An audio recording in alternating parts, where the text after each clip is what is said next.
Hello, this is Parker of the Kipper system, bringing you today a tip, a strategy you can use to uh, learn visual art that you can also generalize to learn pretty much anything.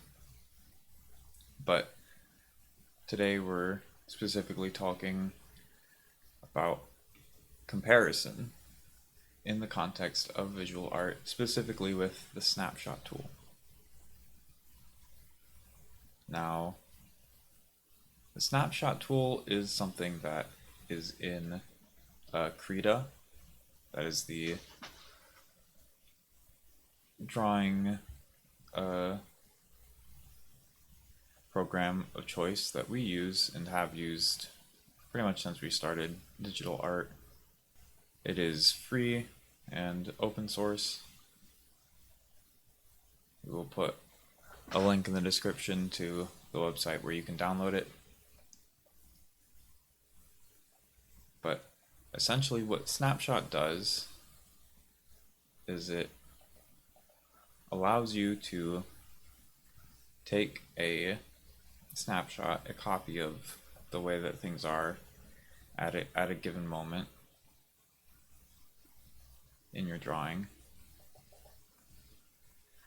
and return to it later. So you can return to a previous state.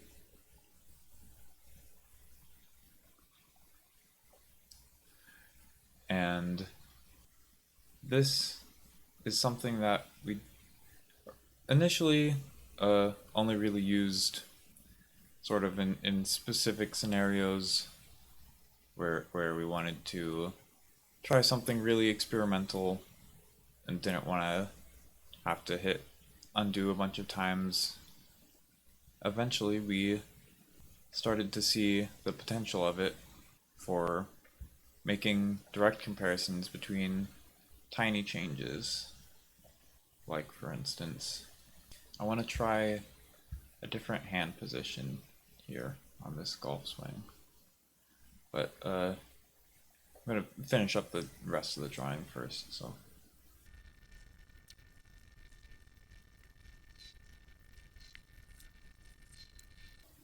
okay, so I've got a drawing of me here holding this golf club over my head, but it doesn't seem quite right. Particularly this arm position, something seems off about it. It doesn't seem like I'm about to swing the golf club. It doesn't seem like there's like a golf ball in front of me here that I'm swinging at. But I'm not quite sure why. I'm not quite sure what adjustment to make, what change to make. So I'm going to take a snapshot. This one is snapshot 40. And then I'm just gonna, oh, whoops. Yeah. Gonna get rid of this arm and these traces of it.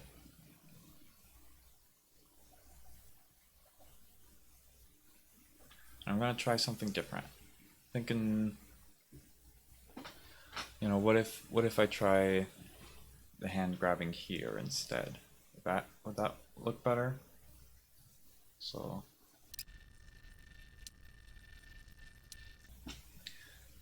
now I have this other version. I take a snapshot of this, and now by going back and forth between snapshot 40 and snapshot 41, I can compare the two. How does this look or feel, and how does this look or feel? And right away, this definitely feels more like there's some sort of follow through that's gonna happen. The face is also uncovered in this one, which feels better. And also this this expression sort of emerged from the cleanup there of the mouth line being cut off there, which I liked, so I kept. So this seems like a better pose, but I'm not sure if it's still the best pose that I could get out of this. I'm not sure if that's really how you swing a golf club. I don't think we've ever drawn someone swinging a golf club before. And so I could try another option.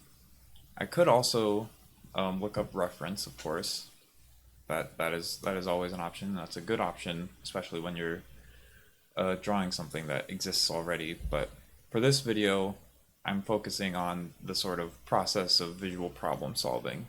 And so I'm not going to look at reference. I'm just going to keep trying different options until I see what seems to fit best. Okay, I'm going to actually add another snapshot here for this line that I added, which wasn't in the previous snapshot. But, after adding the snapshot, I can just hit redo, go right back to where I was. Okay, so I wanted to try, what if I put the hand in this position? So I tried that. Now I can take a snapshot of that and compare it to the last one. And that really doesn't feel as strong, especially the way that this arm is drooping here. It doesn't feel as powerful as what the arm is fully extended right here. But maybe it's not the hand position, maybe it's the extension of the arm. So again, I already have the snapshot. I can try another version.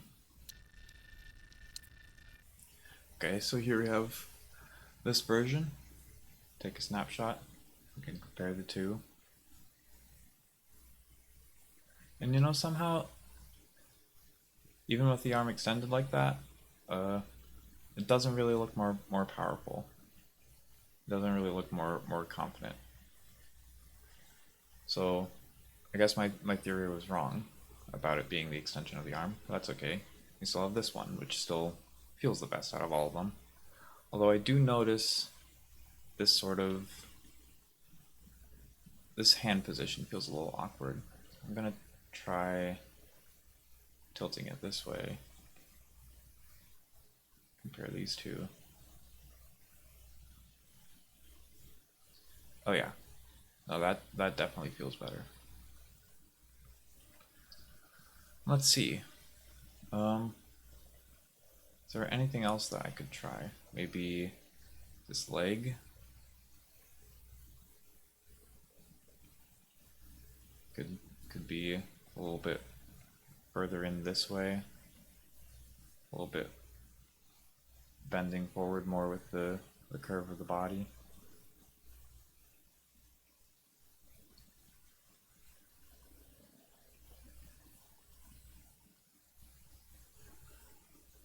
Another really neat tool that we like is the behind option for blending modes in Krita. That is useful for a lot of different situations. We use it a lot. But here, we adjust this leg, and yeah, no. That definitely makes the pose feel stronger as well. And I could keep going, but I think I've got the point across. So we started with this pose here, and through the process of just trial and error, comparison, just trying something and then flipping back and forth, comparing how it feels with the old option, we went from this pose to this pose. And this feels a lot cleaner, a lot stronger. This feels pretty awkward, but this feels like, oh yeah, I'm definitely about to knock that ball out of the park if this was baseball. And I actually want to make the club a little bit. I want to. Well, for one thing, the club is like bent this way, and it's too long that for how tall I am, that it's not gonna hit right here if I swing it. So I want to just, once again, I know I said I would move on, but this is bugging me. You can even do things like, if there's a color that you want, but you erased it, you can take a snapshot of the moment, go back to a previous one, just color pick it, and then return. So it's useful for stuff like that too. Now, compare that with this, and yeah, I think that feels stronger. I think the thickness compared with the length makes the club feel a bit cuter. So it kind of goes against the strongness, but you know what? I'll keep it. But definitely the angle that it was at, fixing that feels better. So we went from this, which is kind of pretty ugly, by comparison, to this. Really clean, really confident. I need to. I'm making a YouTube video. I need to stop making adjustments, but just forgot the eyebrows. You can see the difference that the eyebrows makes. Actually, this does lead into some more of what I wanted to talk about this topic, which is just how do I put this? Okay, hold on.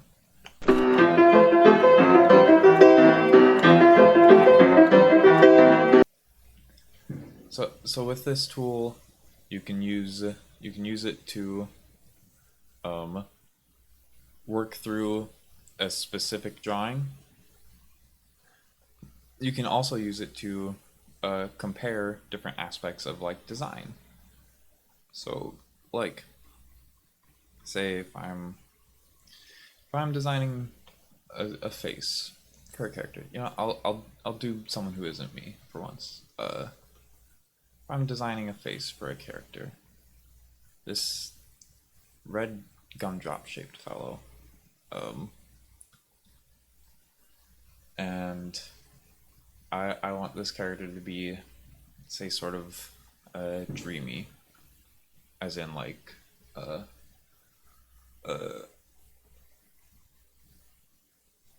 daydreamy. They're sort of spacey and looking out into the world often. Then we can try just different face options and directly compare how they feel. Like, that's something basic.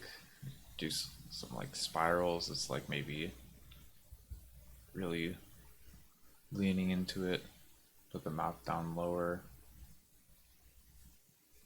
Or I could try like,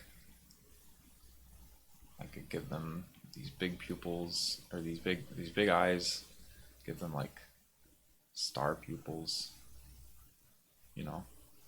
Just play around with some design elements. Maybe try a different mouth. And then you can go back and compare them and see how they feel. Our philosophy is, as an artist, you've got to be really in tune with your own aesthetic sense, your own feeling of your own sense of how things feel to you, and just be in tune with that, trust that, let it guide you. And so like here, I really like this one. I like those eyes. I also like, there's something I like about this one. It's a little bit hard to pin down, maybe it's the wavy mouth. I like the more excited nature of this one. Right? But I also like the mouth being way down there. And sort of dazed look. So, I don't know, maybe I'll try something that is like a synthesis of some of those things that I liked.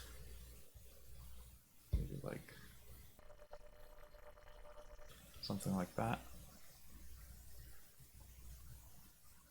Like, I don't know. That doesn't quite capture what I like about this one. Maybe if I try a different mouth. That looks nice. And it ended up being mostly just... Honestly, I think I still just like this one. But, you know, it's not just about finding a better version. It's about, like, trying options and learning about the way that things feel.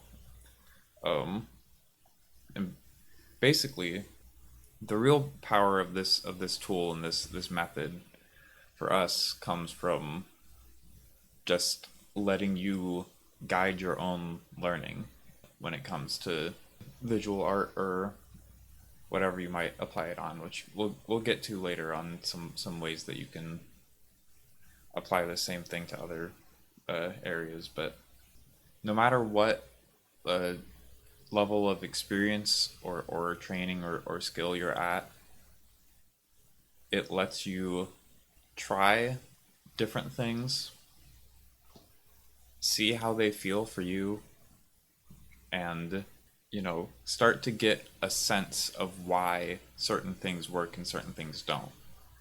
That for us, as soon as we started using this, it greatly increased our confidence, and our ability to sort of intentionally design images and things. And it also increased our understanding. And we had a lot of moments of arriving at more or less the same solutions that other artists have come up with, but through an organic process that let us understand exactly why that solution worked and other solutions didn't. And to us, that is pretty much the most valuable kind of learning you can have, where you find what does work, but you find it wholly through your own path and through your own understanding. Because then you will know exactly, why and when to use the things that you do find and you do learn. And so for us, this has been a really powerful tool, and we want to share that perspective. So that pretty much wraps up talking about the tool itself, direct comparison, and the snapshot, how it helps us. But we wanted to also talk about some alternatives, because as far as we know, no other drawing program has the snapshot tool or something quite like it. So some alternative things that you can do, you can just do undoing and redoing. Oh, that's something to note about the snapshot tool. It does not save undos. So if you want to use undos, do any of that before you load a snapshot, because once you load a snapshot, you won't be able to undo. But you know, you want to you can use undo and redo. Well, you would have to like erase them and draw them again.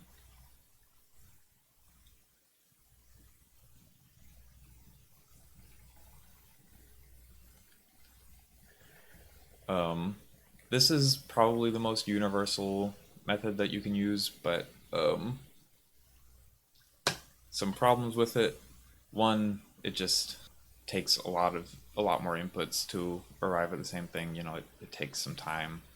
Two, sometimes there's a limit on how far back you can undo. And three, we found that it really is not as strong if you aren't able to directly flip between the two things that you're comparing. Like if there is some additional steps in between, like with undoing, and also if there is other large things changing on the screen, we found that both of those just make it a bit harder to feel the difference. um, between the two. So another thing you can do that's fairly universal is just copying and pasting, and then you have this version, you know, and you can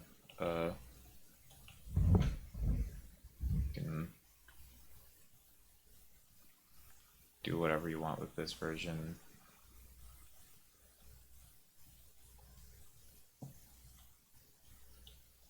Then you can just see the two next to each other, which maybe for some you might prefer that way of comparing, but we like being able to flip between them. Another way of being able to do that is with layers. So like you can just paste it on a different layer, and then you can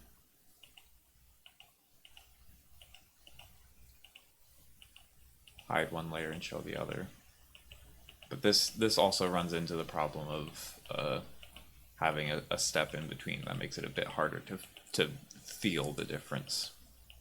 You could also do it with like animation frames. You can see there's the animation timeline here. We use that. We started using that instead of layers, basically, to just have different drawings on the same canvas. But that's another way that you could flip between them. That would be able to go more directly, not have that extra step in between. Also, for things that aren't drawing software, we basically found a way to do this with Blender when we were using Blender a while back. We used Google Slides. We just took a screenshot with print screen, pasted it into Google Slides, and then changed whatever parameters we wanted to test, and took another screenshot, and then you can flip between them. And so that is a even more universal way to do things, and it works pretty well. There's no like step in between. You can save a lot of different screenshots. It's actually more stable than snapshots, because like if you close Krita, your snapshots won't be saved with the file. But these, you can, we took these like months ago, and we can come back to this slideshow and just flip through them again. They're still here. So yeah, I guess that pretty much does it for this video. So in conclusion, snapshots and other ways of directly comparing, we have found that to be an incredibly useful tool for learning. It lets you directly compare two different options, see and feel the difference for yourself, and come to your own understanding and your own decision about which ones you prefer. To us, it has been incredibly powerful, incredibly clarifying. It's led to a lot of learning and a lot of gained confidence, and we hope that it can be as useful for you. This has been Parker of the Kipper System, signing off.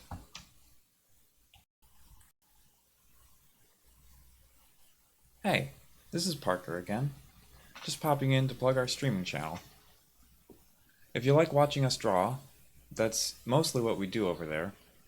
We work on comic and animation projects, and also do doodles and audience requests.